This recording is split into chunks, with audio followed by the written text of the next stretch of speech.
Good morning दोस्तों, मैं अनिल कुमार आप लोगों के अपने YouTube channel class 12th arts में बहुत बहुत स्वागत करता हूं। दोस्तों, आज हम लोग गुड निरपेक्ष से रिलेटेड कुछ क्वेश्चन को पढ़ेंगे जो आप लोगों के लिए बहुत बहुत इम्पोर्टेंट है। बहुत इस गुट निरपेक्ष किस प्रकार से गुट निरपेक्ष आंदोलन से किस प्रकार से क्वेश्चन एग्जाम में पूछा जाता है, उस प्रकार से आज हम लोग क्वेश्चन को लेकर के आए हुए हैं। दोस्तों, इसके पहले हम लोग शीत युद्ध, द्वितीय विश्व युद्ध और गुट निरपेक्ष आंदोलन से उन सभी का परिभाषा और किस प्रकार से कैसे क्या होता है उसके बारे में पढ़े हैं। तो दोस्तों, आज हम लोग गुट निरपेक्ष आंदोलन से रिलेटेड क्वेश्चन को पढ़ने वाले हैं।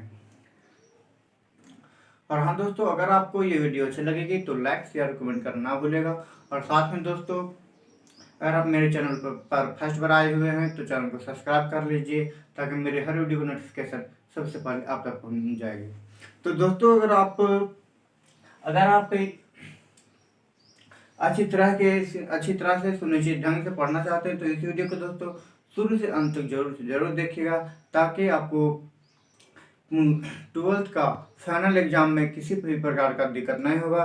अगर आप चाहते हैं कि हम फुल मार्क्स लाएं तो इस वीडियो को बिल्कुल भी स्किप नहीं कीजिएगा, क्योंकि दोस्तों आप लोगों को बहुत अच्छी तरह से हम आपको इसमें मोटिवेट कर रहे हैं। बहुत ही अच्छी तरह से आप लोगों के लिए पूरा अच्छा तरह से वीडियो बना रहे हैं ताकि आप लोगों को पूरी डिटेल में अच्छे से समझ में आवे।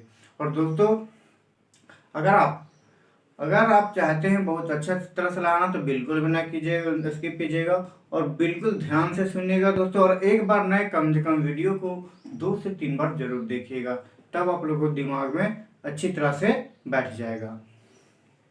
तो चलिए दोस्तों, हम लोग गुट निरपेक्ष से रिलेटेड कुछ अब क्वेश्चन को पढ़ते हैं। हमारा फर्स्ट क्वेश्चन कहता है, क्या कह रहा है, गुट निरपेक्ष आंदोलन से भारत को क्या लाभ हुआ।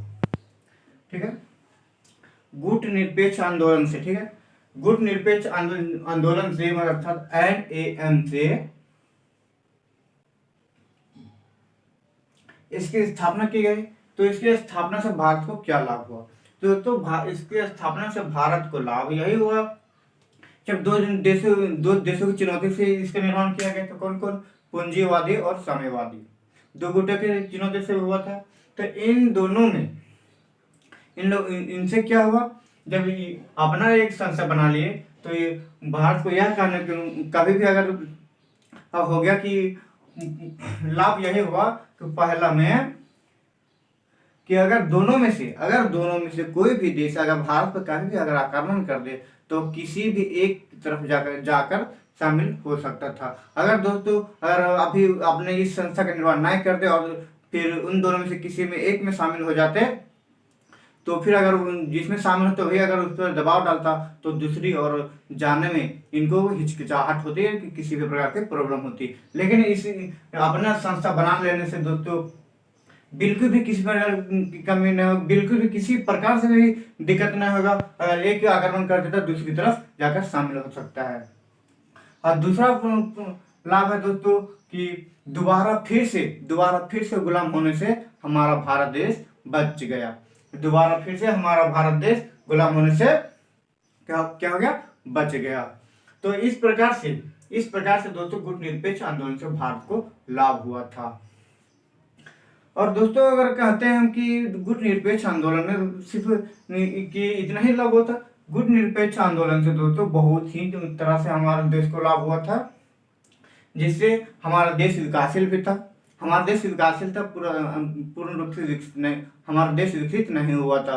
और उसी समय तत्काल में ही आजाद होने के कारण से हम पूंजी की भी कमी थी, जिसके कारण से धीरे धीरे अनेक देशों से के माध्यम से हमारे देश में पूंजी की एकत्र किया गया था। अब नेक्स्ट क्वेश्चन है दोस्तों, भारत की गुट निरपेक्षता की नीति की आलोचना। भारत की गुट निरपेक्षता की नीति का आलोचना, जब दोस्तों ये गुट निरपेक्ष आंदोलन की स्थापना की गई थी, गुट निरपेक्ष स्थापना की गई थी, तब बहुत सारे इनके इसी में गुट निरपेक्ष में शामिल देश क्या कुछ भारत के बारे में कुछ शब्द भी बोला करते थे कि नहीं, भारत गुटनिरपेक्ष में विकास से रिलेटेड किसी भी बात को बात करने से हिचकिचाता है, डरता है। और दूसरा में कहा जाता था कि भारत है सिर्फ सोवियत संघ से मिला हुआ है, भारत है सोवियत संघ से मिला हुआ है और सिर्फ यहाँ पर गुटनिरपेक्ष की सदस्यता का ढोंग कर रहा है। क्या गुटनिरपेक्ष की सदस्यता का ढोंग कर रहा है। भारत एक, मगर दूसरा में कहा जाता था भारत एक स्वार्थी देश है। भारत एक क्या है? एक स्वार्थी देश है, क्योंकि भारत एक अपना जब संस्था बनाया था तो किसी देश में शामिल नहीं होना था। ये चीज सब लोग बोल रहे थे, लेकिन परंतु ऐसा नहीं था दोस्तों। भारत सिर्फ ऐसे अपना गुटनिरपेक्षता को ही बनाए रखा था। ऐसे था कि हाँ, दोनों में से किसी में भी हुआ शामिल हो सकता था अगर किसी भी प्रकार की प्रॉब्लम या दिक्कत होती तो इस प्रकार की आलोचना की जाती थी दोस्तों हमारे भारत के ऊपर। नेक्स्ट क्वेश्चन है दोस्तों, नव अंतरराष्ट्रीय आर्थिक व्यवस्था से अभिप्राय क्या है? नव अंतरराष्ट्रीय आर्थिक व्यवस्था से अभिप्राय क्या है? दोस्तों उस समय हमारा देश जब आजाद हुआ था ना, तो सब के सब है सो बहुत गरीब हो गए थे और जितने भी इस गुटनिरपेक्ष में शामिल थे सब के सब है सो अल्प विकसित कहलाते थे। और उन लोगों को विकसित होने के लिए पूंजी की आवश्यकता थी। क्या थी?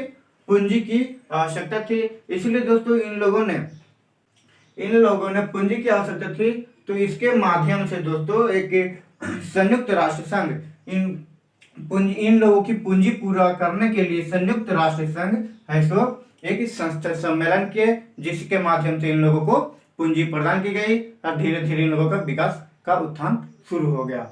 वह सम्मेलन था दोस्तों यूएनसीटीएडी। इसकी स्थापना सन 1972 ईस्वी में हुआ था। इसकी स्थापना दोस्तों सन 1972 में हुआ था। इसका full form United nation conference on trade and development होता है।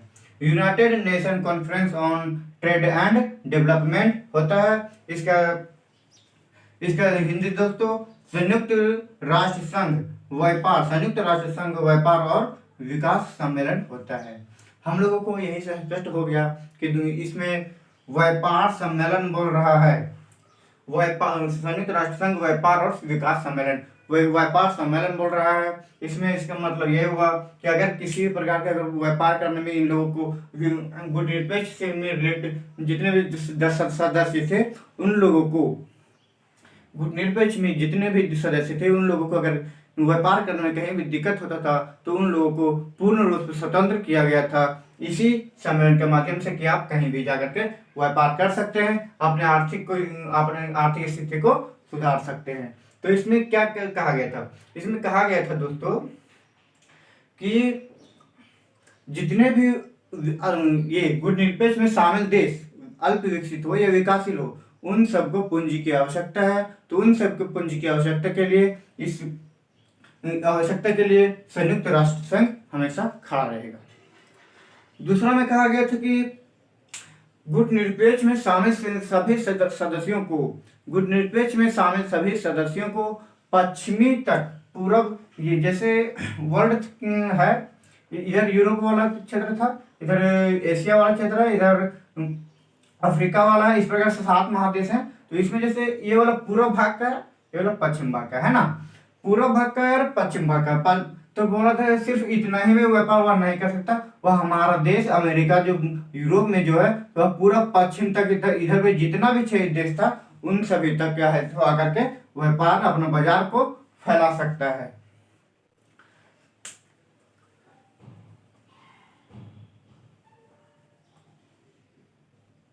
तो आप लोगों को समझ में आ चुका होगा कि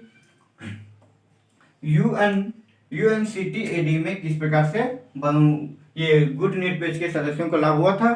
और इसमें और भी कहा गया था दोस्तों कि अगर कोई भी सदस्य देश अगर पश्चिमी अंतर्राष्ट्रीय देशों से अगर इलेक्ट्रॉनिक चीजें या उद्योग से रिलेटेड उद्योग का कोई भी सामान अगर लाता है तो उनके लागत मूल्य में कम कर दी जाएगी। उनके लागत मूल्य में क्या कम कर दी जाएगी। और उनकी जितने भी आर्थिक थी उन सभी पर इन लोगों का सुधार किया जाएगा। और नेक्स्ट एक और था, इसमें एक और प्रभाव पड़ा था दोस्तों। कहा गया था कि गुट निरपेक्ष के सदस्यों में जितने भी है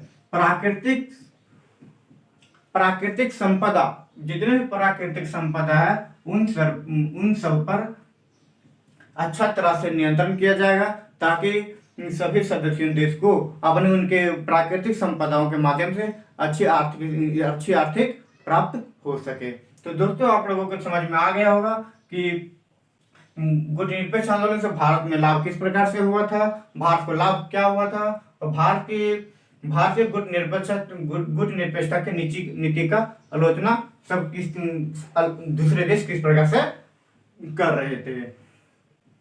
और तीसरा क्वेश्चन था नव अंतरराष्ट्रीय आर्थिक विकास से अभिप्राय क्या है। तो इन सभी ये 3 क्वेश्चन का आप लोगों का आंसर बहुत अच्छी तरह सब समझ में आ गया होगा। और अंतिम नेक्स्ट क्वेश्चन है दोस्तों, बोल रहा है कि गुट निरपेक्ष है पृथकवाद है या फिर तटस्थ है। गुट निरपेक्ष पृथकवाद है या तटस्थ है। तो हम लोग बोलेंगे दोस्तों गुट निरपेक्ष नहीं पृथकवाद है नहीं तटस्थ है। पृथकवाद मतलब कहने का अर्थ ये है दोस्तों, पृथकवाद मतलब हम समझेंगे क्या होता है। पृथकवाद मतलब ये होता है दोस्तों कि अपने आप को सबसे अलग रखना। पृथकवाद मतलब होता है अपने आप को सबसे अलग रखना। पृथक मतलब क्या होता है, अलग होता है। पृथक मतलब एक होता है, एक अपने आप में अकेले रहना, किसी के साथ मिलकर ना रहना, पृथकवाद होता है। जैसे कि अमेरिका जब 1776 में है सो स्वतंत्र हुआ था। स्वतंत्र होने के पश्चात है सो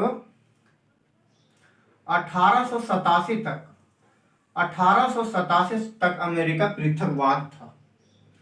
1776 से 1887 तक अमेरिका पृथकवाद था। वह किसी से कभी भी कुछ लेन देन नहीं करता था, अपने आप में अकेले ही रहना चाहता था। उसको कोई भी किसी प्रकार का किसी से मतलब, कोई देश से मतलब ही नहीं था। तो दोस्तों इसी को हम लोग क्या कहते हैं, पृथकवाद। तो पृथकवाद से मतलब समझ में आ गया। इसका मतलब हम लोग समझ गए कि हमारा देश क्या पृथकवाद क्या था। अब हम लोग और समझ लेते हैं तटस्थ क्या है। तटस्थ मतलब होता है कि दोस्तों अगर अब हमारे सदस्य देश में अगर अभी कितना देश है, वर्तमान में 120 देश शामिल है। वर्तमान में 120 देश शामिल है, जिसमें से 16 पर्यवेक्षक देश हैं। 16 कितना पर्यवेक्षक देश हैं।